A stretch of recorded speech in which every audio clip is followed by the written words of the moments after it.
Ert þú með viðskiptahugmynd? Til hamingju, þú hefur lokið 1% af verkinu. Þá eru bara 99% eftir. Hugmynd ein og sér ekki nóg til að fara af stað með verkefni. Mikilvægt að hafa í huga að ferlið sjaldan línulegt. Sumir verkþættir kunna dragast á langinn eða breytast á leiðinni. Hvaða virði hefur varan? Hvaða vanda leysir hún og hvaða þörf hún að uppfylla? Hverju bætir hún við þar sem fyrir á markaðnum eða hún að uppfylla nýja þörf? Hér gott að gera markaðskönnun, skoða samkeppnina.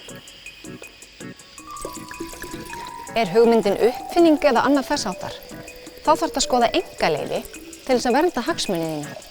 Þegar þú veist hvað þú ætlar að selja og hverjum, verður þú að gera það ljóst hvernig þú ætlar að ná sambandi við viðskiptavini þína. Það alltaf smá áhætta að segja frá hugmyndinni, en það samt miklu verra að segja engum frá. Hver getur lagt þér lið? Þekkir þið einhvern nú þegar? Það geta verið samstarfsaðilar, birgjar, söluaðilar, forritarar, hönnuðir og fleiri. Ræddu við sem flesta hugmyndina og hlustaðu vel á þá rýni sem þú ferð. Þannig færið endurgjöf og mögulegt samstarfsfólk. Leitaðu ráða og stuðnings þar sem hann að finna.